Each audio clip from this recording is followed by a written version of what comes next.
Prakash sir?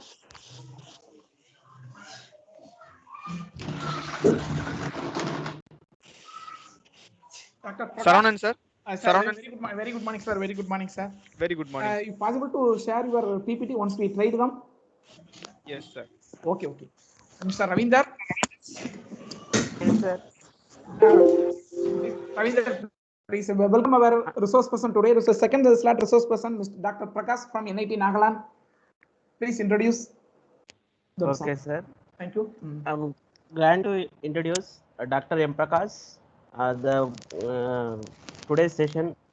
And he was born in Tamil Nadu in 1988, and he obtained his BE degree in Electrical and Electronic Engineering from the Kamaraju College of Engineering and Technology, and affiliated to Anna University, Chennai. He has completed his master degree in Power System Engineering from Kalasalingam University, Tamil Nadu in the year 2011. He was awarded doctorate degree PhD in Electrical and Electronics Engineering in the year 2019 from the NIT Nagaland. 2013, he is working as an assistant professor in the Department of Electrical and Electronics in NIT Nagaland. His area of research interest includes renewable energy systems, electrical machines, and sensors. He is a member of ISE and IAM, and he has the 8 publications in various journals and international conferences. His paper presented at IEEE International Conference and held at Paris. A seed grant project sponsored by QT analysis in the in smart distribution grid. By this introduction of the session, I want to hand off the session to the Prakash for the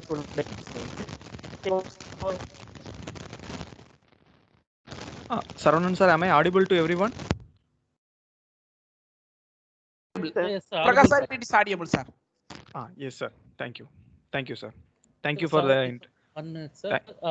Dear participants, please fill the feedback for the first session, which is available in your chat bots and as well as in the WhatsApp and Telegram groups. Yeah, thank you, sir. Thank you, Prakash sir. You can carry on.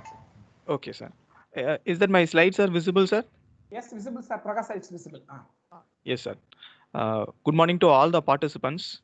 First of all, I would like to thank the management of BVRIT for inviting me to give a guest lecture on this topic, renewables and microgrid, in the AICT sponsored STTP. And I would like to thank Department of EEE as well as the head of the department and Dr. Saravanan for inviting me. Myself, Dr. Prakash, I am working as assistant professor in the Department of Electrical and Electronics Engineering in the National Institute of Technology, Nagaland from 2013. Now, today's my presentation will be on renewables and microgrid. As already microgrids are discussed in detail yesterday, I would like to focus more on renewables as well as what are the research scope of renewables with respect to microgrid. Let me briefly explain the outline of my presentation. First, I will be giving an intro about what does mean by renewable energy system, what are its pros and cons, then how we can use the renewable energy in a microgrid system. For the design of microgrid system, I will be discussing about 3-4 different types of renewables. Then cost analysis or economic analysis I will be discussing with respect to microgrid system. Then the second topic would be demand side management. If you look into the renewables, basically those renewables are very intermittent in nature. In order to utilize the renewable energy effectively, we need to have some strategy. So for that, demand side management is one of the best strategy in order to effectively utilize the renewables. So I will be discussing in short about what is demand side management, what are the different strategies which can be used in the demand side management. Then after that, we will be discussing a small model of DSM, which is implemented in renewable energy based microgrid system. Then at last, the very famous topic, machine learning. How a machine learning can be used in renewable energy system. That will be my last topic, and I'll be discussing a small case study, which is nothing but solar radiation prediction based renewable energy system. So this will be the outline of my presentation. Let me move on to the first topic. So why we are using renewable energy sources, or what is the need for renewable energy sources today? Renewable energy sources are not new. It was even present in the very olden days, but nowadays we are talking about renewable energy sources as more important compared to the olden days. What are the reasons for that? First of all, nowadays if you look into our day-to-day activity, everywhere we are using electricity in a very common level, starting from home usage to the industrial level. Everywhere electricity is present. Without electricity, we cannot run our day-to-day activity. So the demand for electricity is increasing in a very drastic way, and generation is not able to meet out the demand. So we are moving, or we are searching for a new technology which can be able to satisfy our demand in a way that it will not pollute our environment, as well as it will give a satisfactory solution for the rise in demand. So that is why we are seeking for a new technology, especially those technologies are available in renewable energy sources nowadays. Second reason is, in olden days as well as now today also, we are using the conventional method of energy generation, that is nothing but energy generation from coal as well as from oils. But coal and oils are going to vanish at one point of time. So before it is going to get extinct, we need to seek for a suitable alternative. So the suitable alternative to those kind of stuffs will be nothing but our renewable energy sources. And if you look into that energy generation from renewables, as well as energy generation from conventional power plants, the amount of pollutants, that is nothing but CO2 emission, which is going to be a major threat in the upcoming days for us. That CO2 emission will be comparatively less compared to conventional energy generation technologies. We cannot tell that it is completely no CO2 emission. Compared to conventional generation, there will be less CO2 emission in case of renewable energy sources. And moreover, if you look into cost perspective, energy generation in the sense, obviously there it incurs some amount of cost for electricity generation. But in case of renewables, the major advantage is almost for more than 90% of renewables doesn't have fuel cost. That means running cost of the plant. But in case of conventional plant, if you want to generate electricity, you need to spend some amount of money. But with respect to renewables, no need to spend money, but there will be some maintenance as well as operational cost, but not the fuel cost for all the type of renewables. There are exceptions there, like biomass and biogas generations, as well as some maintenance things also there in renewables. But for, say, example, solar or wind, there won't be any fuel cost which is involved in the generation of electricity. So we are going to talk about renewables for the next 1 hour or something. So let me give a brief intro about what is the potential of renewables which is present in India. Actually, this slide was taken as a report from Ministry of New and Renewable Energy in the year 2019. I think 2020 report was not yet given. So this is a 1819 report. If you look into the chart, the major portion of the chart is occupied by solar. Why solar is occupied as a major portion in the sense, as the location of due to the location of India in the map, it was in a place that it able to receive tremendous amount of solar energy. That's why the potential of solar ranks first, which is about 170 gigawatts, which is followed by wind, which is of 1 or 2 gigawatts. Then from bioenergy, 25 gigawatts, and small hydro of about 20 gigawatts. This is a potential which we can install, or which is available. This is not the installed one. This is a potential which can be extracted from the renewable energy.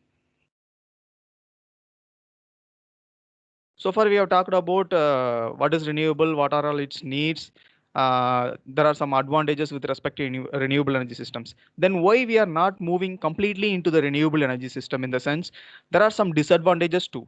We need to overcome the disadvantages in order to use the renewable energy system. Basically, these are the few challenges which is involved if you are going for a renewable energy system. The first and foremost important challenge is its capacity utilization. Capacity utilization in the sense, say for example, if you are installing a coal power plant of 1 gigawatt capacity, you can extract up to maximum of 90 to 95% of generation if you are having sufficient amount of fuel. If you are having a fuel, you will get a generation in case of conventional plants or coal-fired plants.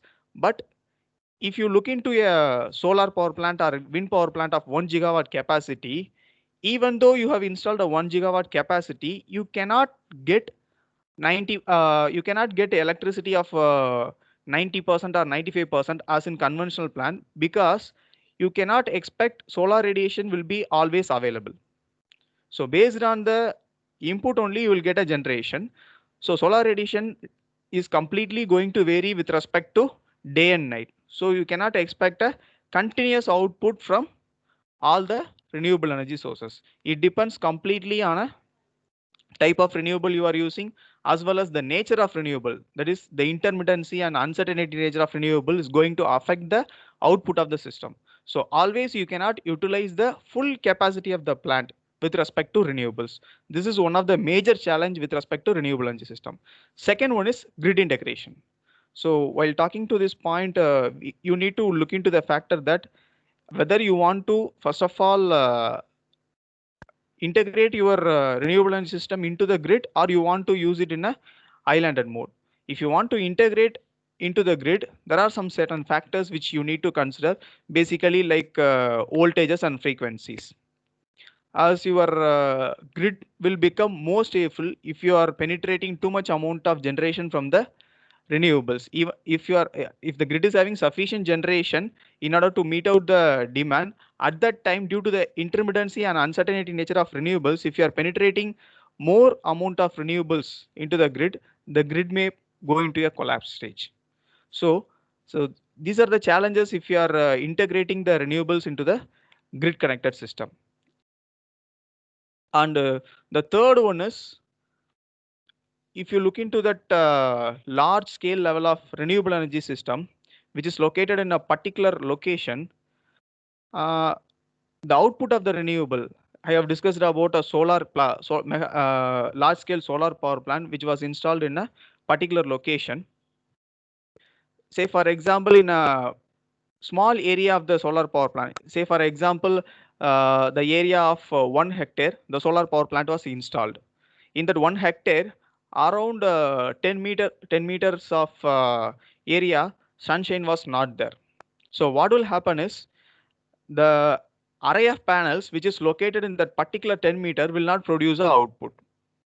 Instead of reducing the output of 1 or 2 panels, due to that shadow or due to some reasons, the solar radiations will not be going to fall in the particular location. So what will happen is, the entire array of solar panels will not produce output due to that insufficient radiation. So like that, if clouds are passing in a small area, the complete array will reduce its output. So instead of going for a large scale renewable energy plants, it is advisable to go for a smaller scale distributed systems, so that you can effectively utilize the renewable energies. So this is one example of mitigating how that intermittency and uncertainty nature can be eliminated in the renewable energy systems. So we will be addressing these challenges with the help of technologies one by one. So as I already told, there was too much of discussions yesterday about microgrids. So I'll be briefly explaining what is mean by microgrid, and next we will move on to some different types of renewables that can be used in a microgrid system. So microgrid, what is the difference between microgrid and grid? It's nothing different. Unlike your grid will be having lot of stuffs, your microgrid basically have only two main things. One is the generation sources, and another one is a load. Apart from that, you will be having a controller, and the storage system will be optional for the microgrid. So I have given a definition that was a IEEE standard definition. So microgrid is nothing but a group of interconnected loads with distributed energy resources with clearly specified electrical boundaries. Okay. So in the upcoming slides, we will be discussing about different types of renewables which can be used for the microgrid system. I have given a small economic model for all the renewable energy sources, what I'm going to discuss. So this is a typical microgrid system which comprises of solar photovoltaic, wind turbine, and a traditional generator. It can be of diesel or coal-fired, whatever it might be, along with the energy storage system. So whatever the components I have mentioned, all the components will be present in a typical microgrid system. So first and foremost, commonly available renewable energy is nothing but solar. In case of solar, there are two different types of applications. One is a solar photovoltaic system. Another one is a solar solar energy which is used for heating applications. So basically, we will be using solar photovoltaic system for generation of electricity. This is a typical sketch which is showing how sunlight can be converted into electrical energy by using a off-grid system. Off-grid system in the sense the solar photovoltaic system will not be connected to grid. So in this diagram, you can able to see what are the major parts which will be present in a photovoltaic system. The basic thing is solar PV panels, then battery bank. After that, there will be a controller and inverter which is used to convert the generated DC into AC, and after that there will be loads. So what is the important parameter which is going to decide the output of solar photovoltaic system is nothing but the amount of solar radiation which is falling over the solar photovoltaic panels. So with the help of that solar radiation, you can able to find out how much amount of energy you can extract it from the panels that I have given in the form of expression. The power output from the PV panel is going to depend upon basically three major factors, which is nothing but first term eta, efficiency of solar photovoltaic cells, then HT, it's nothing but solar radiation, that is total amount of solar radiation which is falling over the panels. Then last one is solar panel area. So if you look into that expression, the first term and last term will be almost a constant one. The main thing which is going to vary is the amount of solar radiation. How you can able to get that solar radiation in the sense, there are some historical data which will be available for if you want, say for example, if you want to put a microgrid in a particular location, before going to install a photovoltaic system, you need to analyze how much amount of energy that can be extracted from the solar system with the help of historical solar radiation data. You can download it from different sites, or there are certain research centers which is available in different locations. From there you can get able to get the solar radiation data. So from that data, initially you need to calculate how much amount of potential which you can extract it from the solar panel if you are installing a particular amount of if you are going to install a particular amount of plant in the location. Then only you need to go for the cost analysis and other things. So this is about a solar photovoltaic system. Then second one is biomass system. Basically, biomass, you can have a very different types of usages, starting from normal domestic usage to till industrial level. You can use a biomass system. So this slide is just showing what are the different types of fuels that can be used in a biomass system. So first one will be that waste from forest. That is nothing but forest waste. Second one is agricultural waste.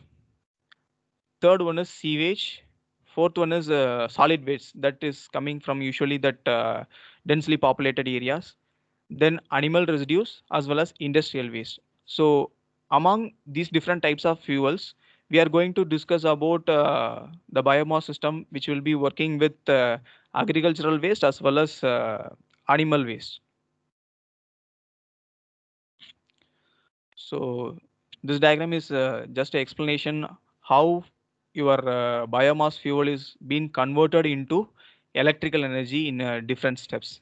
So I'll be explaining just a thermal conversion method only, because this will be the very common method which will be used in all the biomass systems, which is generating electricity. So rest of the methods, basically it is meant for some other purposes. So I'll be discussing only the thermal conversion method. So in case of thermal conversion is nothing but you will be converting your biomass fuel directly into heat energy.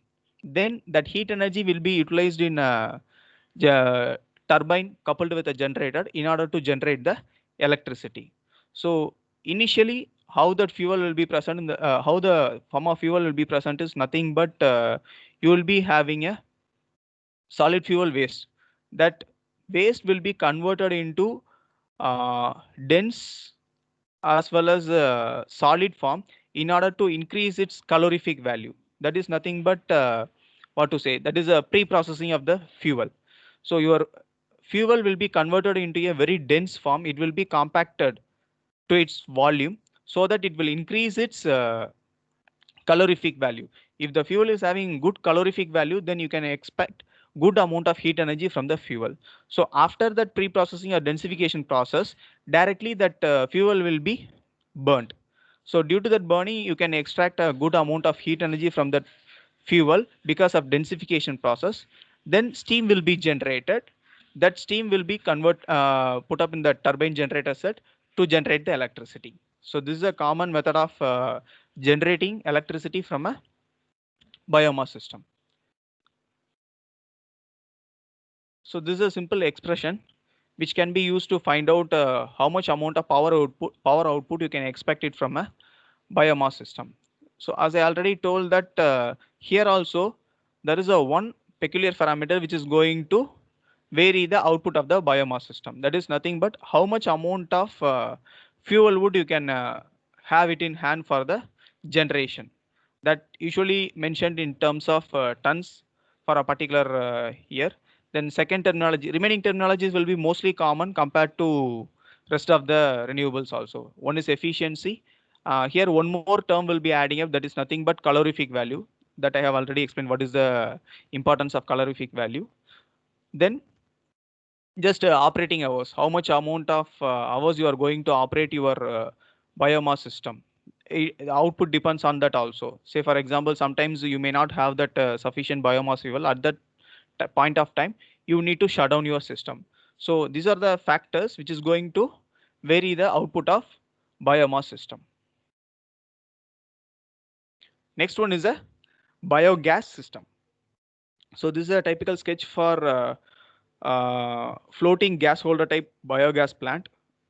For this system, the input fuel will be animal waste. You can see that there will be three different types of pits. Two pits will be above the ground and another one pit will be below the ground.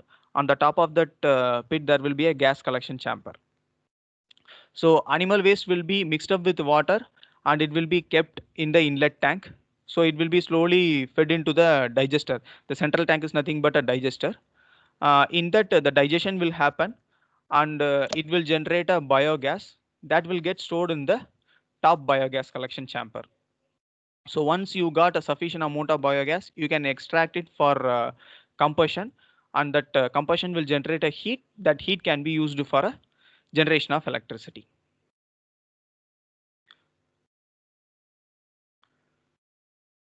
This expression will give you that potential of power output from biogas plant.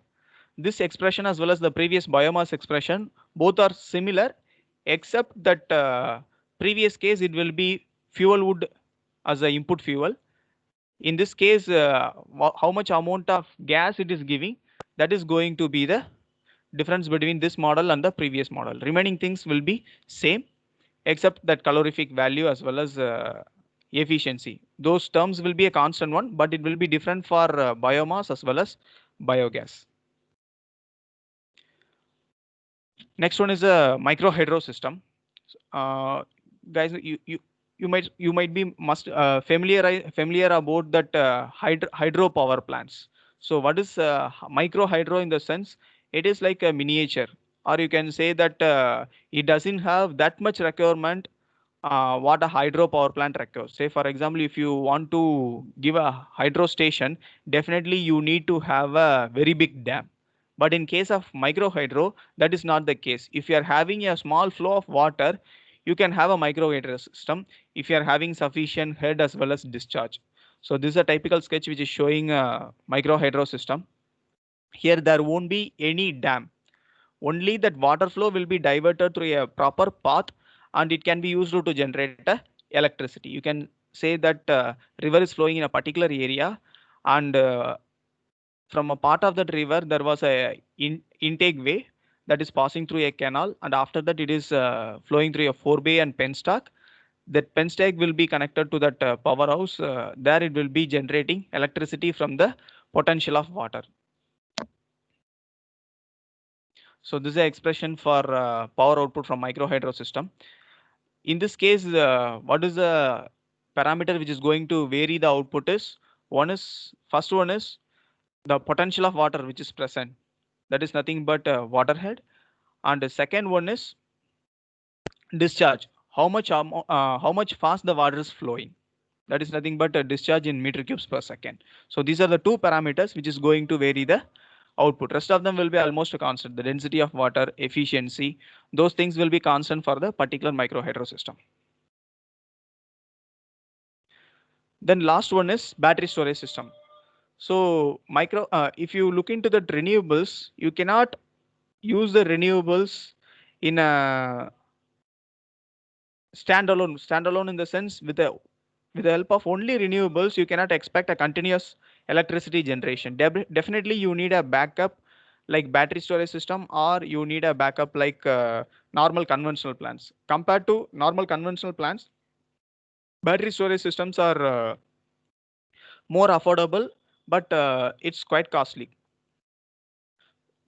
With respect to installation perspective, it will increase the overall cost of the system. But definitely we need to have a backup for the renewables. So here I have discussed a battery storage system.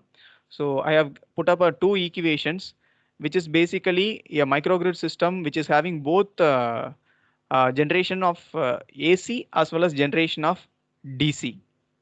If you look into the expressions, you can see the terms like power generation from DC renewables, power generation from AC renewables. Then there are few terms which is respect to rectifier and inverter efficiencies, then charging and discharging levels. So why it was divided into DC and AC in the sense, basically, if you look into that generation of solar, purely it is a DC generation. The output from the solar panel is DC. After that, you require an inverter in order to convert that DC into AC. That's why there are two distinguished terms with respect to generation of DC current as well as generation of AC. So this is a model which can be used in a microgrid system if you are adapting for energy storage. Second one is load.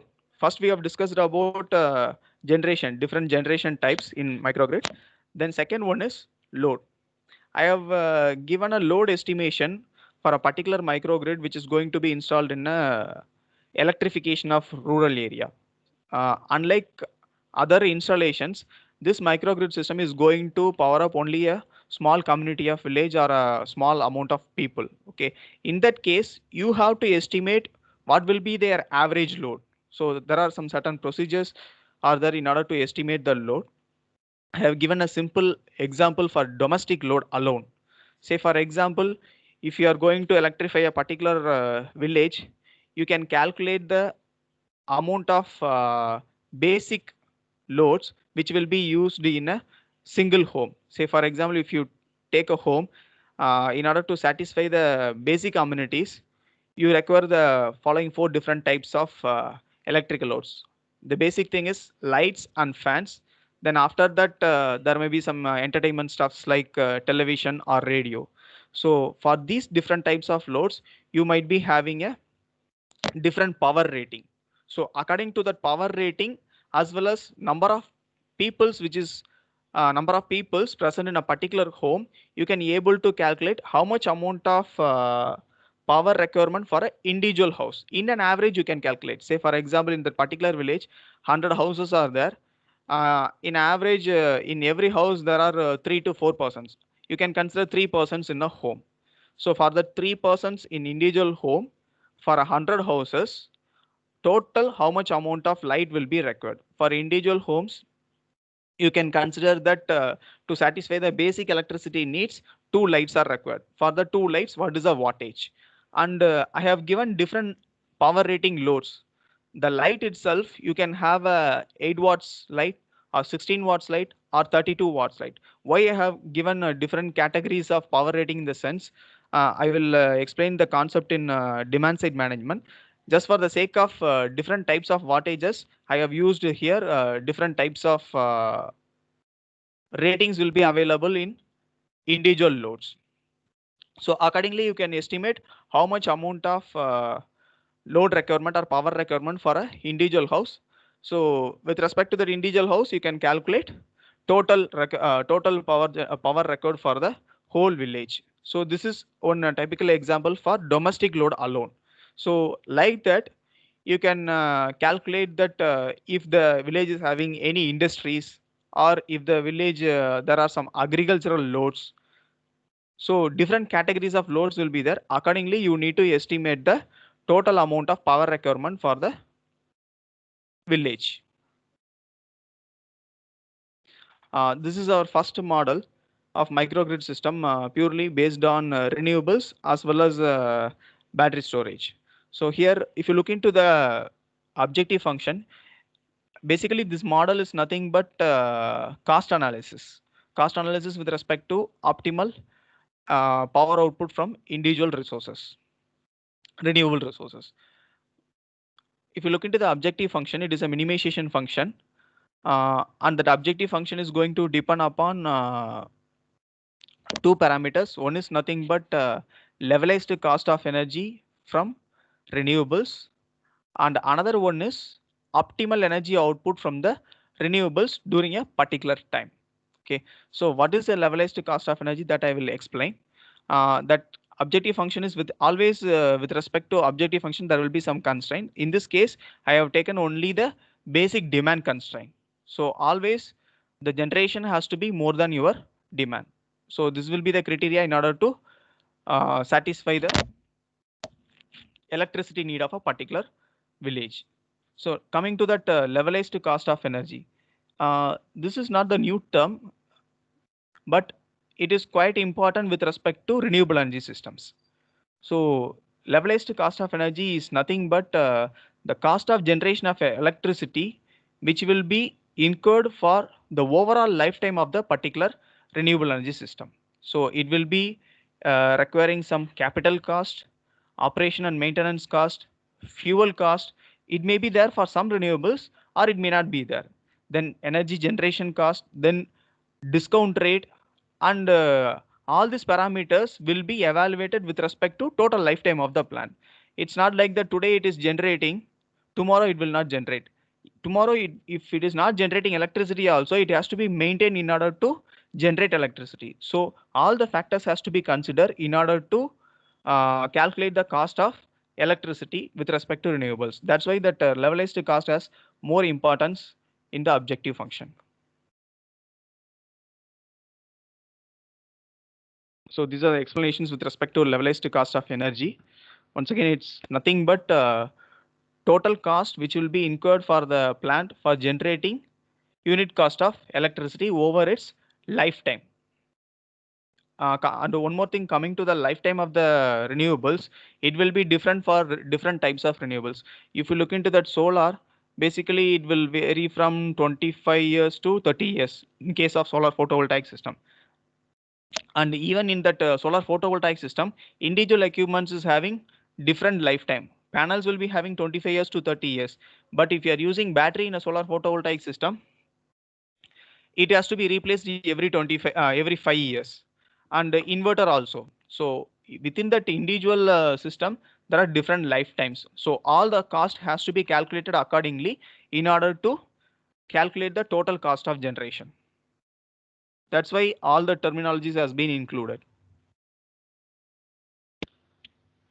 So we have discussed a small model of microgrid system with respect to solar, biomass, biogas, microhydro, as well as battery storage system. Now, even though if you are having a good microgrid system, what about that effective utilization of renewables? As I already told that renewables output you cannot expect.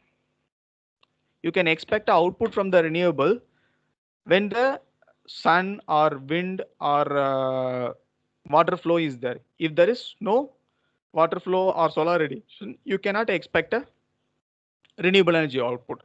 At that time, what you have to do is, even though if the demand is there, you will be depending on battery or some sort of conventional sources, you can reduce your demand and you can satisfy the demand in some other time. So that kind of strategies you need to follow in order to effectively utilize the renewable generation. So one such strategy is nothing but demand side management. So this slide I will be explaining about why demand side management is required and what are the different types of demand side management strategies. So demand side management in the sense it's nothing but energy efficiency measures which usually alters the electricity demand in such a way that it reduces the demand for electricity. At the same time, it will not give too much discomfort to the consumers. So basically, it will fall under the 4 different categories. One is cost reduction. Second one is environmental and social improvement. Third one is reliability and network issues. Fourth one is improved markets. So if you are adapting the demand side management strategies, you can achieve all the 4 things. So if you are able to reduce the energy demand by some strategies, you can obviously reduce the cost of generation. Whenever demand is there, at that time only the cost is also increasing. So if you are able to reduce the demand, obviously cost will be reduced. Then second one is, if you are reducing the demand, definitely they're going to be improving the environmental and social. Say for example, with respect to the emission of greenhouse gases, if you are reducing the generation as or demand, obviously that greenhouse emission will be reduced. Then reliability and network issues. With respect to reliability of a system, if you are using demand side management strategies, obviously you can increase the reliability in such a way that all the systems will work in a stable manner. Then last one is a good markets. How you can introduce a good market in this competition in a market in the sense, say for example, if you are giving electricity, renewable power generation, for example, 5 rupees per unit. Obviously, some more person, if you are some more person is giving 4 rupees per unit in the sense, the person or the consumer will choose electricity to a person who is providing with good quality as well as low cost. So with the help of that demand side management strategies, you can introduce competition in the market so that you can get a quality power as well as cost also will be reduced. So in that way, you can introduce a good market competitions in the system. So these are the different types of DSM strategies. So 3 main strategies. One is the energy efficiency measures. Another one is demand response method. Then last one is a strategic load growth method. So in these 3 methods, we will be discussing about one method from energy efficiency as well as demand response. Demand response from demand response method, I will be discussing about peak load shifting. So I'll be explaining with respect to the diagrams. In the demand response method, these are the 4 different categories. First one is a peak clipping. So the y-axis showing the power with respect to time in the x-axis. Peak clipping in the sense, we'll be using some strategies and eliminating the peak in the load demand curve. So that is nothing but peak clipping. Second one is belly filling. in that load curve also, you can see that there are some dips in the load curve. So that load curve will be filled, that valley will be filled by using some suitable strategy. That is nothing but valley filling. Then third one is load shifting, or peak load shifting. So peak load shifting is nothing but the demand will be set, the peak demand will be moved to off peak hours, and there will be a smoothing of the load curve. That strategy is nothing but peak load shifting. And last one is flexible load shaping. You can alter the load as per your convenience of customers. That is nothing but flexible load shaping.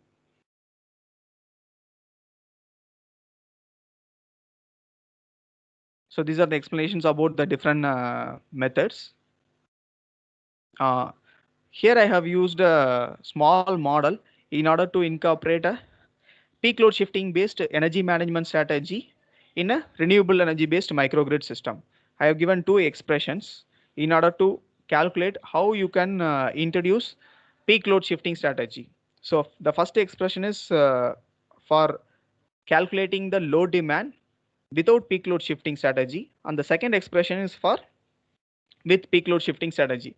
So in the load estimation part also, we are effectively calculating the, or with the help of load estimation, as well as scheduling the loads in such a way that we are effectively utilizing the renewable power generation.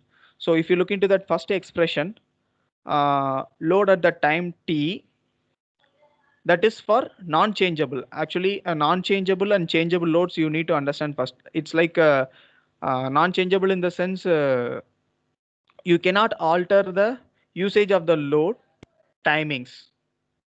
Those load will be called as non-changeable loads. Say for example, in a particular village, if hospital is present, you cannot cut the power for the particular hospital at any point of time as per the generating sources convenience, because it will affect the entire patient's treatment or some other things in the hospitals. Those kind of loads are called non-changeable loads. Changeable loads in the sense you can easily alter the usage of fans or lights in your home as per small alternate arrangement. So those kind of stuffs are called changeable loads. So the first terminology is nothing but load at the time period t with respect to non-changeable loads. Second terminology is nothing but with respect to changeable loads, how you can calculate. The term R of t stands for on time for the particular load, and if you are multiplying that status of that load with respect to changeable load, you will get how much amount of load which is present with respect to changeable loads. That is with respect without peak load shifting. With respect to peak load shifting, the first term remains the same.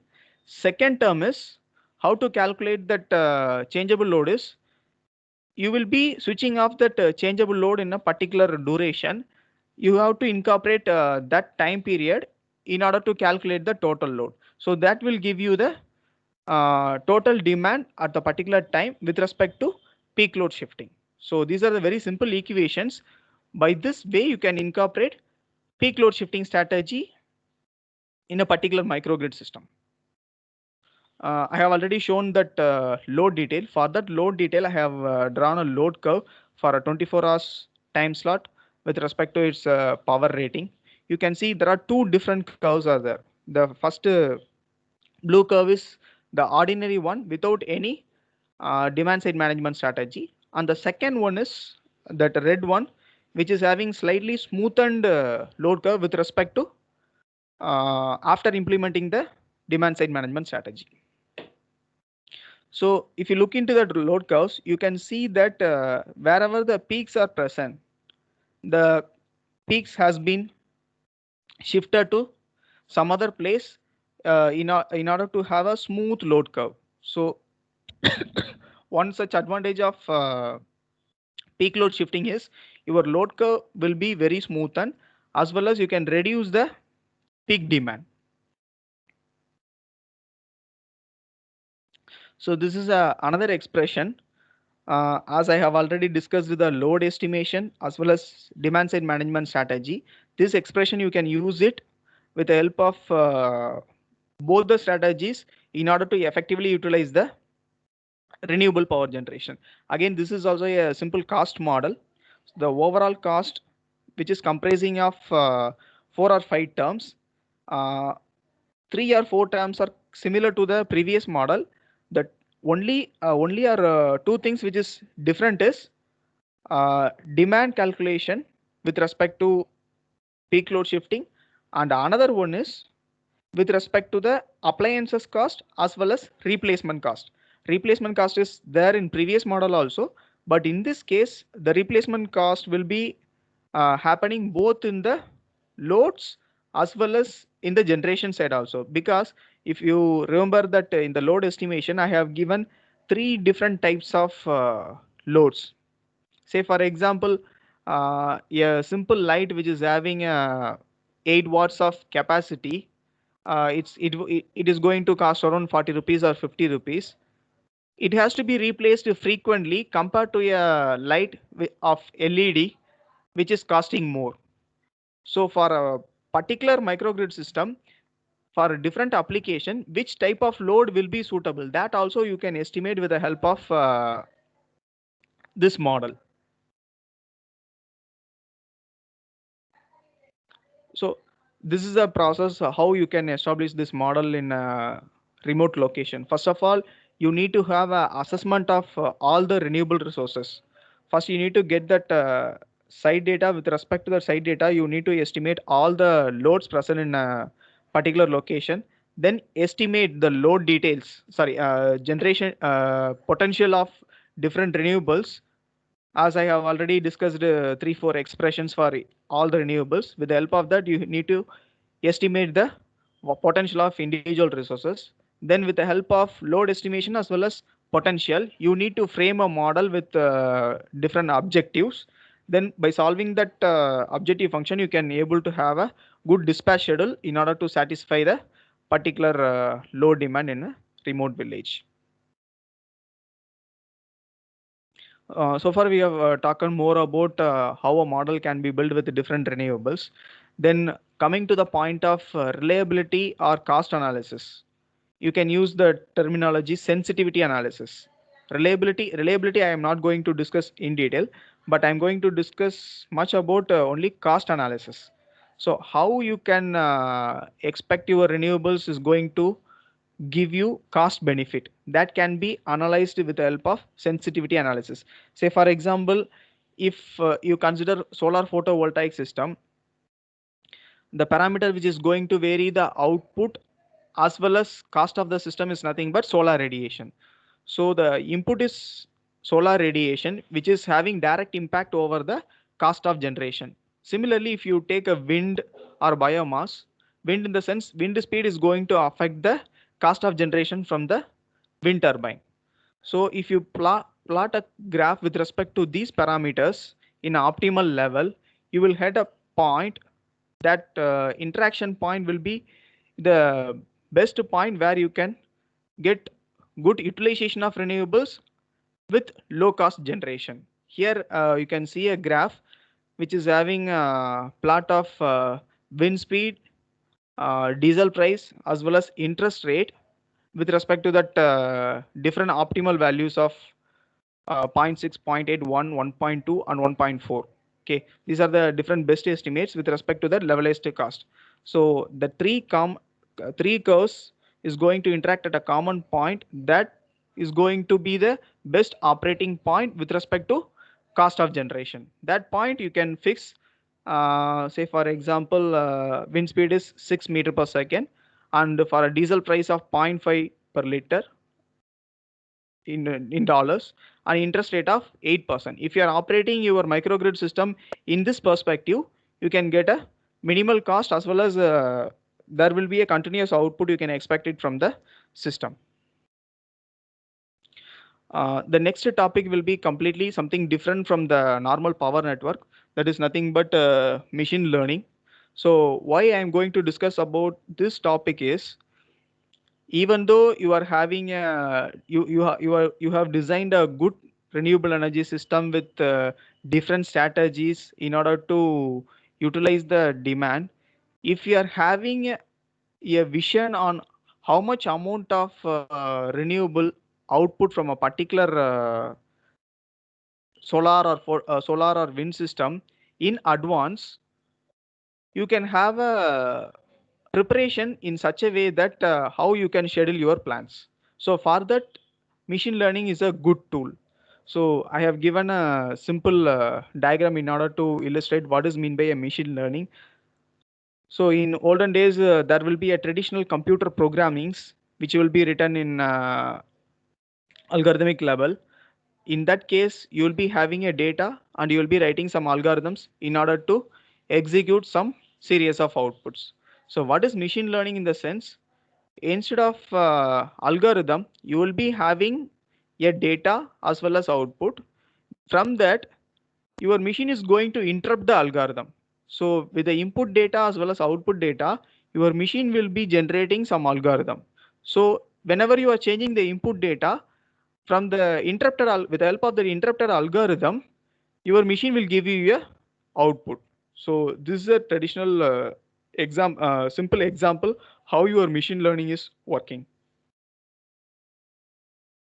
So this is a simple machine learning model or a basic schematic sketch for a machine learning model that can be used for that is the usual steps which will be present in all the machine learning models. So this model I'm going to use it for solar radiation prediction. As I already discussed that the main parameter which is going to vary the output of solar photovoltaic system is nothing but solar radiation. So if you are able to predict your solar radiation, accordingly you can change the dispatch schedule of your microgrid system in such a way that you can effectively alter the generation from other resources. Say for example, with the help of this predicted solar radiation value, you can calculate the power output from the renewables. So at that time, say for example, solar is having a higher output. So what you can do is you can schedule your wind plant or micro hydro plant to a lower level so that solar energy is present. You should not overschedule the renewables, as cost of different renewables is something different. Say for example, if a cost of solar is lesser compared to cost of diesel generator, then you can schedule solar power plant. If suppose the cost of biomass system is lesser than solar, you have to go for a biomass system. So with the help of the prediction, you can schedule your dispatch from the microgrid system in advance. That is the application of machine learning with respect to microgrid system. So this is a simple machine learning model for solar photovoltaic solar radiation prediction model. First and foremost important step in all the machine learning model is nothing but pre-processing. Then from that pre-processing, you will be developing some algorithms in order to interrupt what is the relation between input and output. So your model your model will be built up. After that using that built up model, whenever you are giving new data, you will get a predicted value. So this is a wide classification of machine learning model. Basically, it is having three different classifications: supervised, unsupervised, and reinforcement learning. Supervised in the sense it's like you will be having a set of inputs as well as set of outputs. Your algorithm will be interrupting what is the relation between inputs and outputs. Unsupervised in the sense the machine will not be necessarily knowing that what is the data you are giving. It will be interrupting by its own in the unsupervised environment. Reinforcement in the sense it's like learning from mistakes or learning from errors. Based on the errors which is happening in the particular model building, it will be learning. This is the basic three types of machine learning model, and I have given what are the submodels which is present in all the individual models as well as what is its applications. So here we are going to focus basically on a single prediction model using a support vector regression machine. So as you see that every machine learning model, the first step is pre-processing of data. So what are the data I have considered for the solar radiation prediction model? In the sense, your input data will be temperature, pressure, and humidity, and your output data will be solar radiation. Why I have taken input data, temperature, pressure, and humidity? In the sense, solar radiation is going to depend upon all these parameters. Whenever there is a variation in temperature, pressure, and humidity, obviously there will be a variation in the solar radiation. So these are the input parameters, and your solar radiation will be the output parameter. So first process is you have to segregate your data set into training as well as testing data set. Training data set in the sense, the data set which will be used for building the model, and testing data set in the sense, the data set which will be used for evaluating the model or predicting the output of the solar radiation. So basically, in all the machine learning model, training data set will be considered 80% of the total data set, total data is available, and remaining 20% will be considered as a testing data set. So first you need to segregate your data set into training data set as well as testing data set.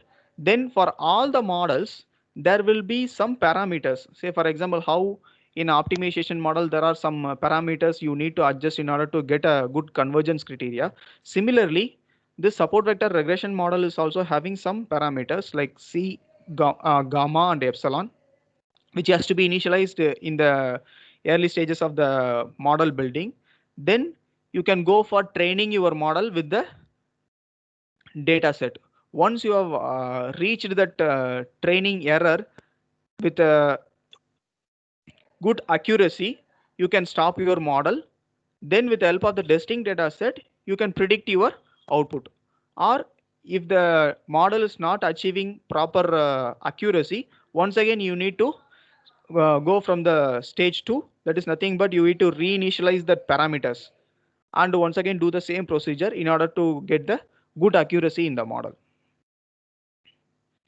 In order to calculate that hyperparameters C and epsilon, I have used this simple expressions which has been taken from one research paper, where n is nothing but number of samples what I have taken, and sigma is a standard deviation for the training samples. Then you have built a model. For all the model building, there will be some terminologies or some factors how to evaluate that model. So these are the two basic parameters which will be used to evaluate all the machine learning models. One is nothing but root mean square error. If the error is very less, then you can tell that your model is giving good performance or good prediction. And another one is coefficient of determination. That is very similar to efficiency. Say for example, what you will tell, if the efficiency is higher, in the sense you will tell that it is giving good power or good output. Similarly, if R square value is higher, then you can tell that your model is giving a good prediction accuracy. Here, what are the terminologies which is involved is nothing but what is the actual value and what is the predicted value. Only those are the two values which will be used to calculate R square and RMSE. And another one is how many number of samples you are using. So this is a result for a test case for a solar radiation prediction model with the 3 input parameters: temperature, pressure, and humidity, and output power as a solar radiation by using support vector regression model. You can see that dots which are being very closer. The inference is like how far that dots are getting closer, you are getting good accuracy in the model, because it is a plot between actual value as well as predicted value. So if the actual value, if the predicted value is very close to the actual value, then you can tell that your model is giving good accuracy in the prediction. So with respect to that SVR model, I am concluding, and I want to share some of the research scope or where you can focus in the microgrid. In the sense, first one is the machine learning is a upcoming very hardcore research topic which can be used in power systems or renewable energy systems also. Wherever you are expecting some output, in that location you can introduce a machine learning model in order to predict the output, so that instead of telling that this will be output, if you are having good focus in the predicted output, you can schedule your values accordingly. Say for example, here I have used a solar radiation prediction. That predicted value can be used instead of normal expected value, so that you can use a good optimal scheduling of renewables. By that way, you can reduce cost of generation in a renewable energy system. Second one is energy management system. We have discussed demand side management strategy for energy management. So by incorporating that demand side management strategy, you can effectively utilize the available renewable energy power generation. That is one way. Another one is you can go for feasibility analysis. First of all, before going to have an installation of a particular microgrid system, you need to know whether that system will be working with respect to technical aspects, as well as whether if you are installing that plant, cost wise it is giving benefit or not. That analysis you can do. That also we have seen.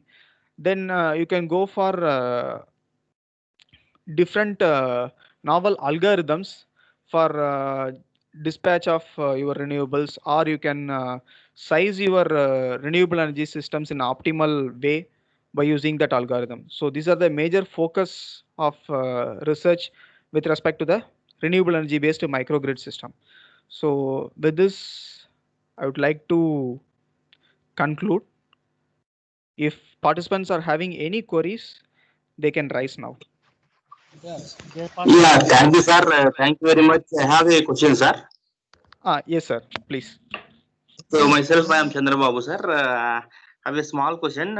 You are telling about testing and training. It's true, 80% we are testing and training data we have to use, and remain 20 testing. Right, that sir. Testing Yes. and training. Yes, yes. So data collection, where I can how what is the procedure and how I can collect the data set, sir? Sir, basically, in your location, you need to search for the data. Say, for example, some internet sites also providing their some good amount of historical data. My advice is you search about some research institute which is present in the particular location. There they will be providing the data. Nearby location where that research institute for solar or wind energy is there, they will be having the sufficient setup, because if you look into the historical data of solar radiation, nobody will be having it for past 10 years or past 15 years. Only the research institute, which is well equipped with that measuring equipments like pyronometer, pyroheliometer, they only able to give you the sufficient historical data. So my advice is you need to search the research institute which is near to the particular location. They can able to give you the data set which will be very similar to the location. You should not search a data which is too far from your location. So if you are designing with that, then your model will not be exactly working for the particular geographical location.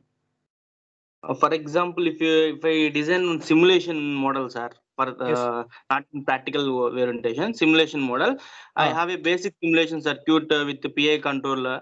I am using PI controller perturb and observe method, MPPT. I design simulation. So now I want to go with machine learning. So can I use the previous model input and outputs as a data sets to new one? Sir, Training? which parameter you want? First of all, what is your core objective in perturb and observe method? You will be tracking the maximum power point, right? Yes, sir. Yes, sir. In that your solar radiation, you are not going to do anything with the solar radiation. Solar radiation is the input in that case. Also machine learning model also solar radiation, in this case it is the output. Okay. Yes, sir. There is a difference between prediction of solar radiation as well as MPPT. In MPPT, what you will do is you will be tracking the maximum power point region. But in this case, you are predicting. That means you are telling that next second this will be the solar radiation. MPPT that is not the objective. MPPT that is not the objective. In MPPT also we are predicting what is the optimal duty cycle, sir. You are predicting then after you can get the maximum power. Yeah, you are predicting optimal duty cycle. Here solar radiation. So both are something different. Wherever you are expecting future prediction is required, at that point only you need to use that machine learning models, not for calculating or not for tracking of something. Okay. For example, I have doubts, sir. Yes, For yes. example, I don't have any practical data. Can I use the basic fundamental circuit signals as a data set? Can I use that as a data set? You can use even errorless data set also. The model accuracy will be depending upon your input data. That's it. Say for example, Yes, you are in a Telangana location. yes, sir. You might be having some environment which is something different from the place of Delhi or somewhere in Kashmir. So if you are using a data set which is present in Telangana location, that is good for installation in that location only, not for Delhi or Jammu Kashmir. Okay. For learning purpose, you can use any data set, sir. That is not an issue. But if you are going for installation, definitely you need to use the data set which is relevant to that location, or you need to design a model which is very generic. Okay.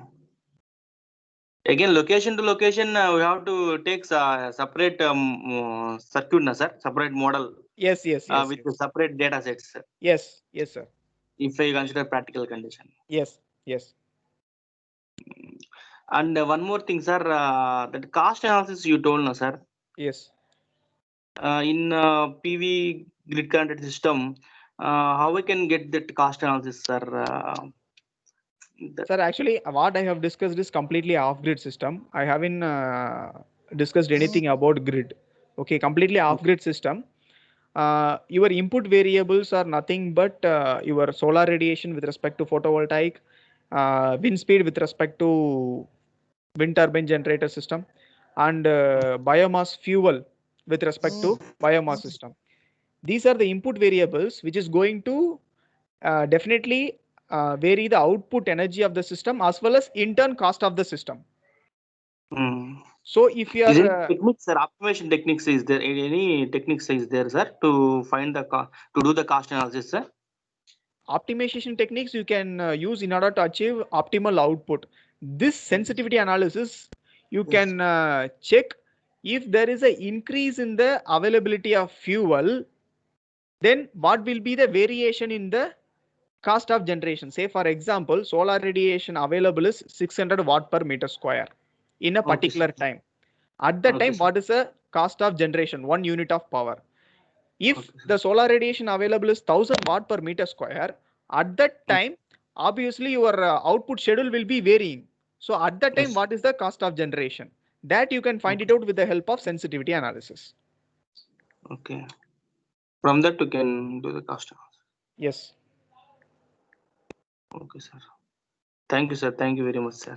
Thank you, sir. Thank you. Thank you, Prakash sir. It's a very nice introduction and a very nice explanation about the off-grid connected renewable energy sources. Yes, sir.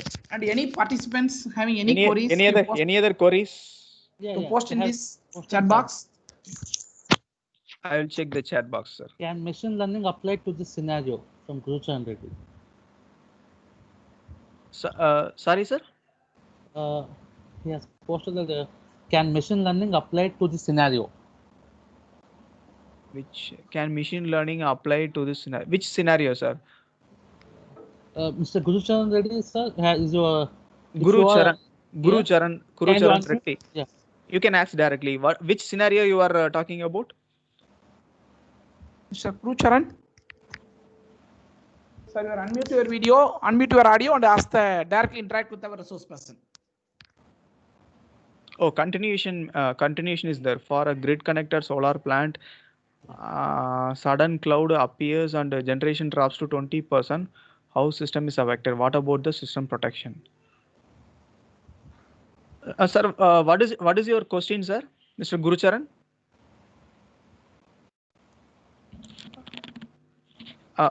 Gurucharan, sir, are you there? Yeah. I'm not getting what you are exactly asking. Mr. Gurucharan?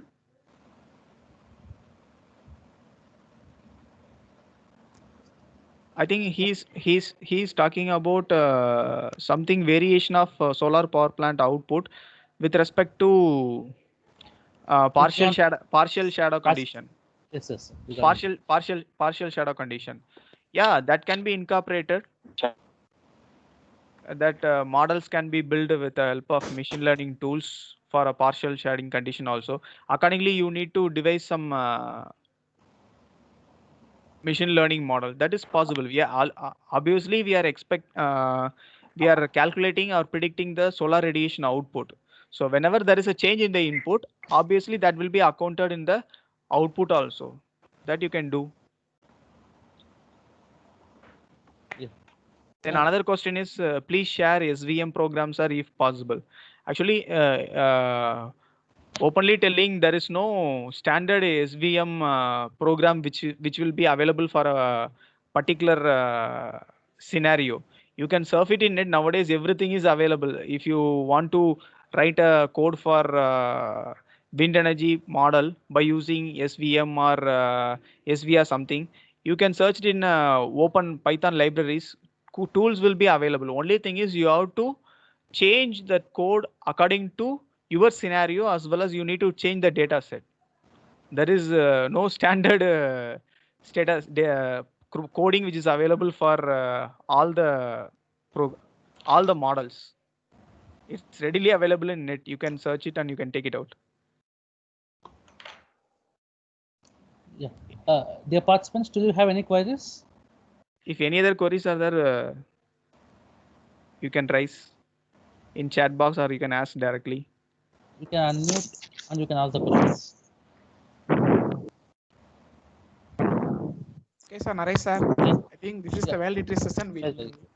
Thank you, Prakash sir, for your valuable session on the Yes, topic of efficient utilization of renewable energy and the demand side response of the system and the cost analysis and the machine learning model. It is very interesting session for all of us. Thank you, sir. Thank you very much, sir. Thank you, sir. Thank you, sir. Once again, I thank all the organizers who have successfully organized this workshop in a great way. Thanks for your invitation, sir. Thank you, Prakash sir. Thank you very much. Thank you, Yeah. sir. Thank you, sir. I am the organizing coordinator. So I wish the same continuation support with our faculty and our department, sir, in future FDP sir, HTTP sir. Yes, sir. Yes, sir. Thank I'm sure, sir. Sure, sir. Yeah. Thank you, sir. Thank Yeah. Coming from the organizing point of view of this event, I am Naresh Kumar, one of the organizing partners for this HTTP. First of all, I would like to thank our management and the principal and our HOD for the encouragement and continuous support for the continuous cooperation for this AICTE sponsored HTTP.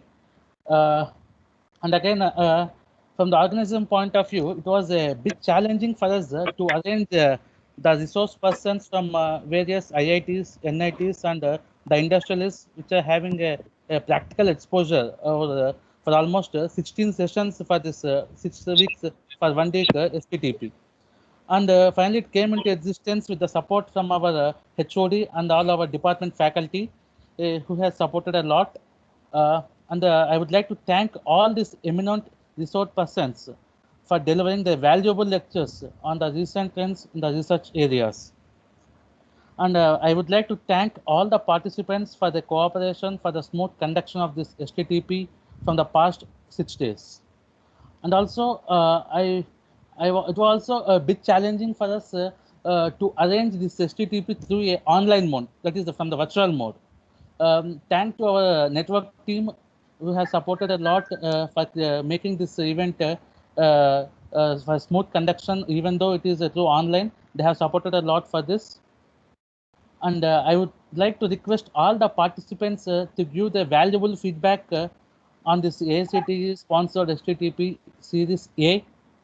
So that if you have faced any difficulties during this 1 week sessions, so that we can rectify in the upcoming series of HTTPs. Still, we are going to conduct 3 HTTP series B, C, and D, so that we can improve in the upcoming series. The WhatsApp group and Telegram group will be active so that we can communicate regarding all our HTTPs through here also. And coming to the certificates point of view, we are going to provide the certificates for the participants, those who are attained 80% of attendance throughout this HTTP, and who are going to achieve a minimum of 60% marks for the test, which we are going to provide after the validatory session. Okay, thank you. Now I will request all the participants to unmute and give your valuable suggestions for this 1 week HTTP.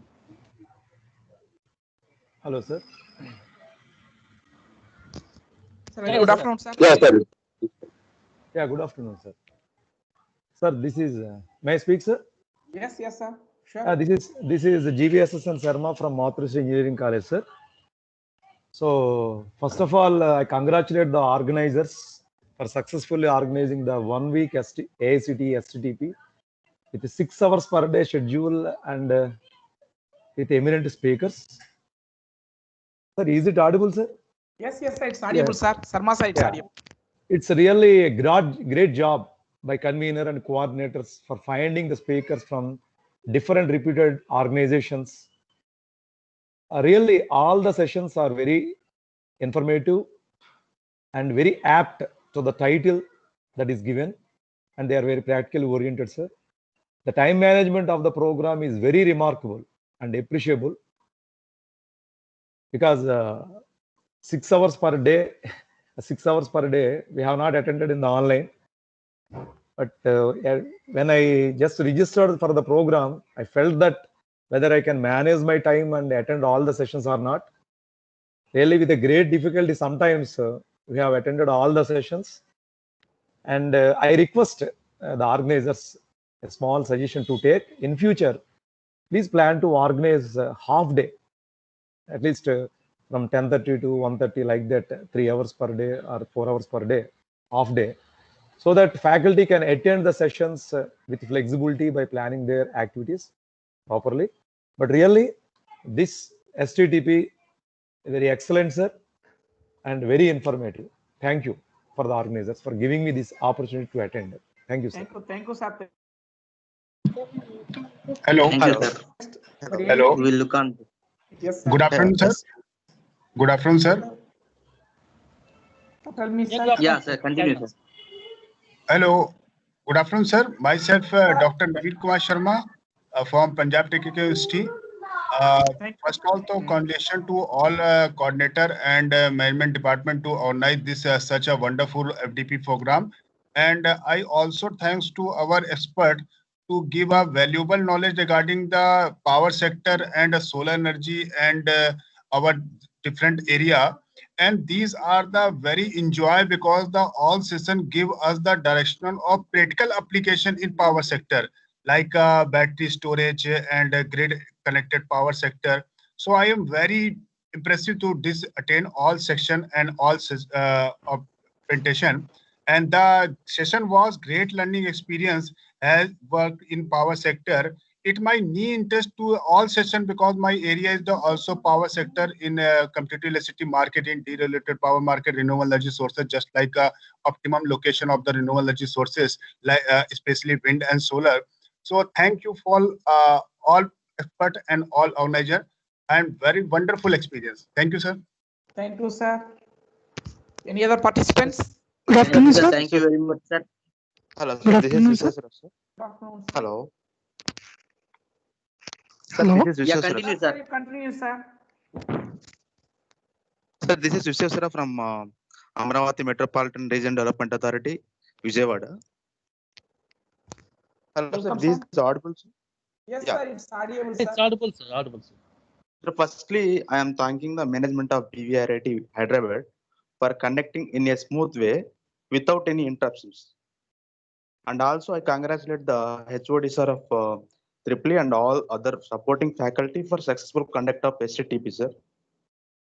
And also, even though I am daily attending my office duties regularly, I am strictly followed this STTP in various sessions because I am very interested towards these sessions. And also, these are very useful for my interesting areas, that is regarding renewable energy sources. And also, all the online sessions are very really appreciable, sir. And also further, I am appreciating wholeheartedly all the resource persons who are given the best lectures for their topics. So finally, I'm really overwhelming to participate in all the sessions. I'm really got positive energy for participation in all the session. Thanking you all for the above session in a good base. Thank you so much, sir. Thank you, sir. Thank you. Any other participants? Good afternoon, sir. Good afternoon. Good afternoon, everyone.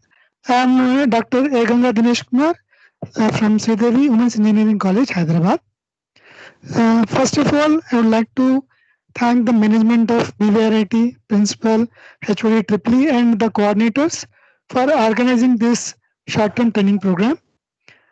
The topic chosen for this STP is very appropriate, sir. All the sessions were extremely organized.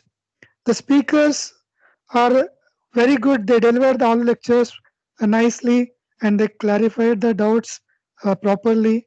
And all the sessions were, most of the sessions were interactive and they are mostly practical oriented.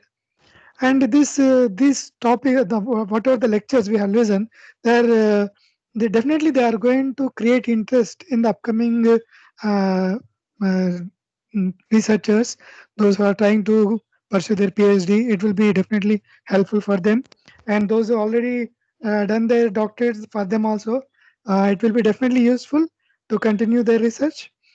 And some due to the internet problems or some of the connectivity issues, sometimes may not be able to listen to a few sessions. But as you are providing the PPTs and the video links, those are very much helpful to us, sir. Thank you very much. And I request the coordinators, please keep the YouTube videos live for at least 1 to 2 weeks, so that we can recall the concepts and we can go through it. So don't disable the YouTube link, sir. That is my request. And thank you very much for giving me the opportunity to share my views. And I'm very happy to be a part of this short-term training program, sir. Thank you very much. Thank you, sir. Thank you, sir. Surely this YouTube channel not disabled them, it's enabled throughout the year, sir. Hello. Hello. This is Dr. Sharath. Is it audible? Yes, sir. It's audible, sir. It's welcome, sir. Yes, sir. This is Dr. Sharath from Sri Vishnu Engineering College for Women. So thank you very much for conducting such a nice FDP. And I know Professor Pradeep Kumar Yemula and Professor Sahu when I studied my PhD at IIT Hyderabad. And the way they, it is my pleasure to attend those lectures, and I am very much thankful to the whole BVRIT team for conducting such a nice FTP. Thank you very much, sir. Thank you, sir. Thank you, Sarath, sir. I am Saravanan. Any other participants? So good afternoon. Here. Welcome, sir. Yes, sir. Audible, sir. Yes. So I'm Mahesh from NMREC Hyderabad. So it's my pleasure to feedback on this course. So this FDP gave a broad insight into the recent trends and opportunities in hybrid electric vehicles, and a lot of information was given by the experts for those who are pursuing the PhD. And I must say that this course was organized by the organizers in a well professional way, and we are also looking forward for more such courses from BVRIT. So thank you for the opportunity. Thank you, sir. Thank you very much, sir. Thank you, sir. Any other participants?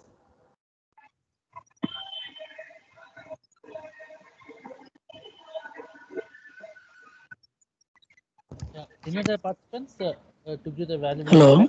Hello. Yes, welcome. Sir, good afternoon, sir. Good afternoon, sir. Sir, this is R. Koteshwara Nayak, Assistant Professor of PNC Engineering College, Guntur, sir. Welcome, and I am sir.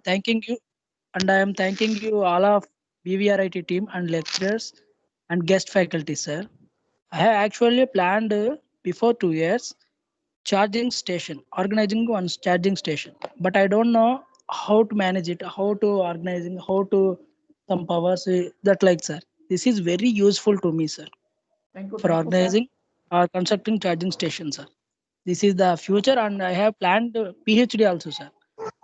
Thanking you all of you, sir. Thank you, sir. Yes, sir.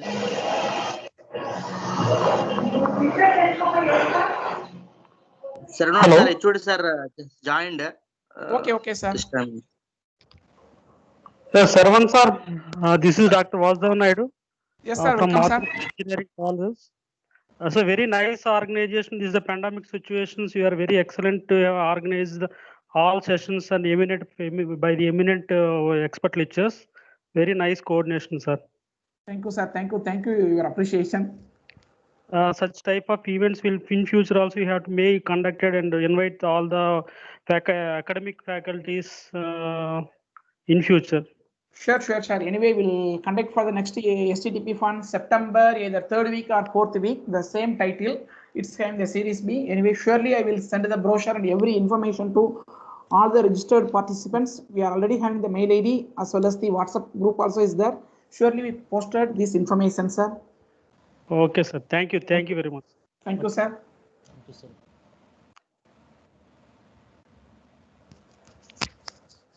Any other faculty? Any other resource? Any other participants? Otherwise, Mr. Mahesh, sir. Yes, sir.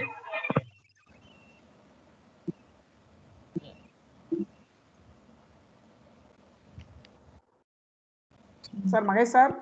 Yeah, sir. Yes. I'll go for vote of thanks, sir. Yes, sir. Yeah. This is Mahesh, Associate Professor in PPE Department, VRIT Narsapur. Respected dignitaries, our most valued invited guests, participants, it is my privilege to propose vote of thanks on this occasion on behalf of AICTE sponsored 1-week STTP program on recent development and entrepreneurship in sustainable green energy techniques and smart grid. So, and then the entire team extend a very heartily vote of thanks to all my speakers for various organizations like IITs, NITs, and CPRI and power sectors, and sharing with their findings in STTP program. So in this program, a lot of information is covered by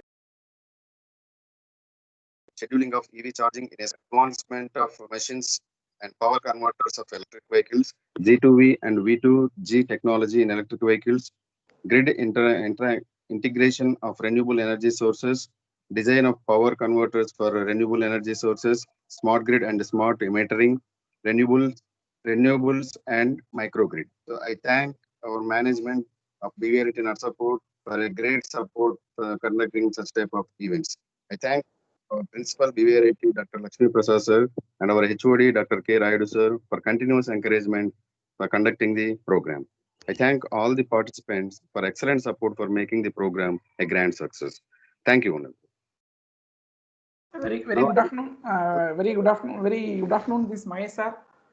Now call upon Dr. Rayudu sir. Please say some words to our participants.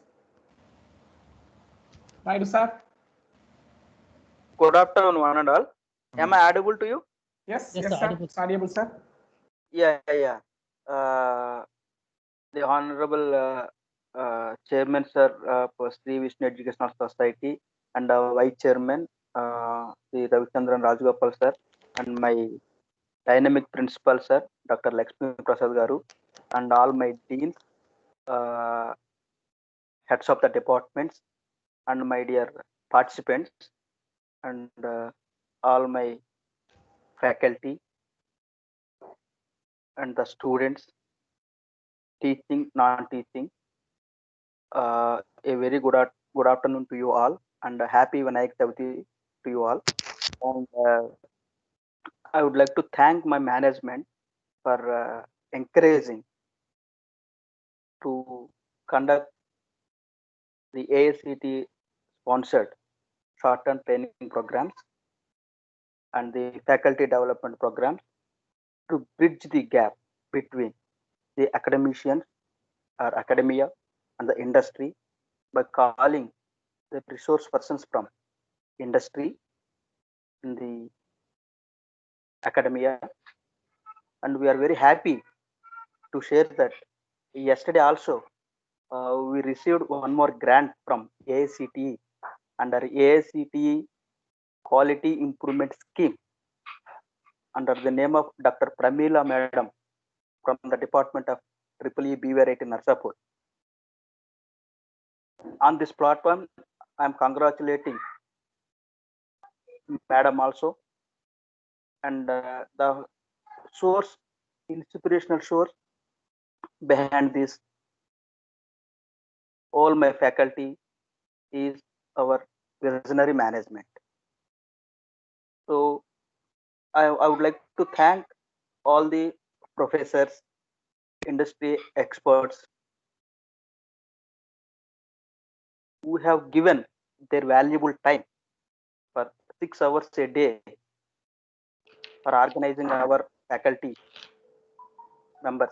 It is a very tough time to manage the time nowadays because of the activities we are having in parallel for all these speakers.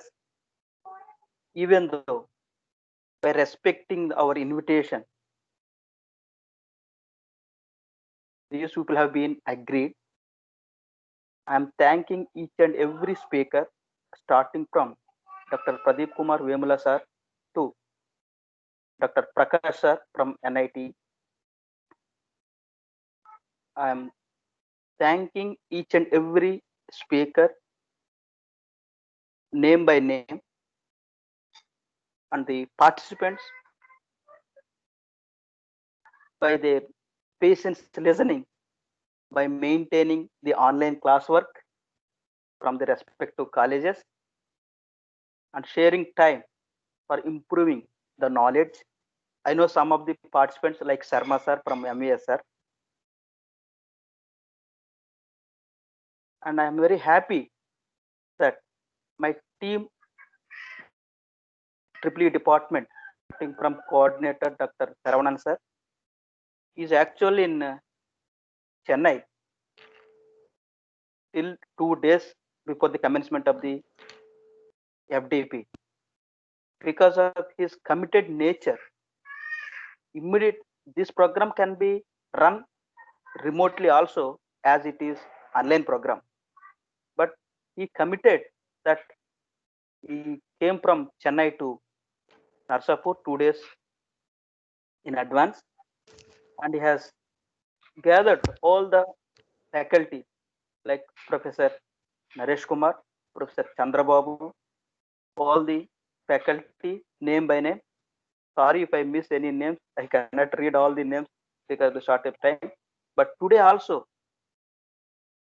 even though we have the festival, all the participants and especially the speakers of today, I have to respect and I have to say thank each and everyone by giving their valuable time. And I'm requesting all the faculty members of BVRIT and the participants of from other colleges, please be in touch with that group what we have created for this FDP, because 3 more FDPs we need to conduct on that topic.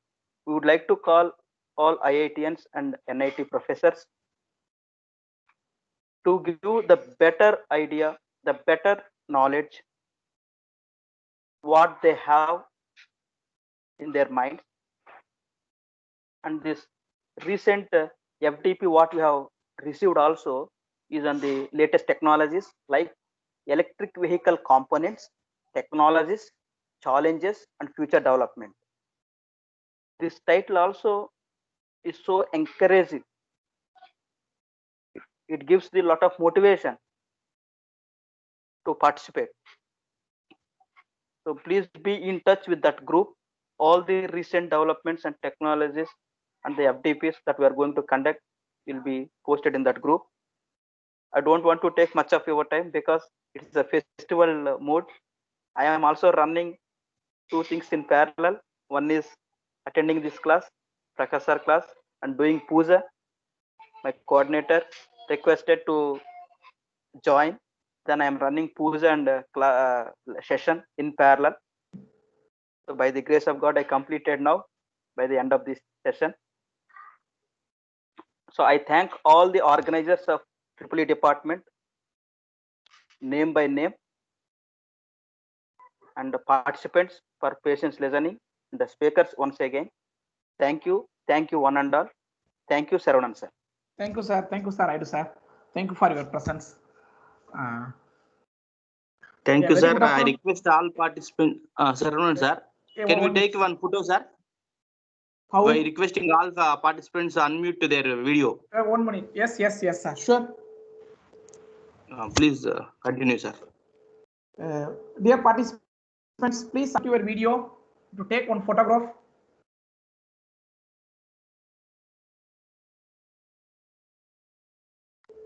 Please, all the participants, unmute your video.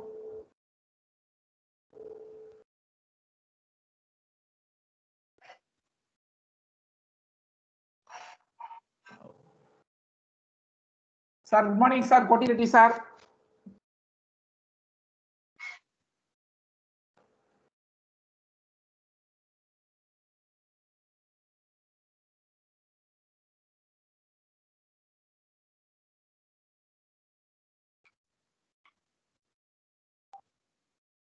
Remaining faculty members also, if possible.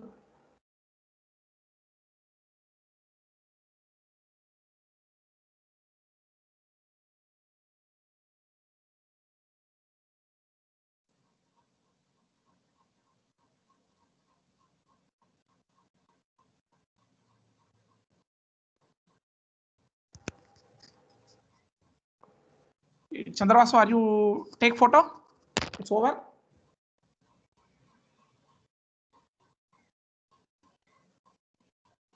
Okay, a very good afternoon to everyone, and thank you for joining us at the AICTE sponsored STTP. I am the coordinator, Dr. S. Saravanan, for the AICTE sponsored 1 week STTP.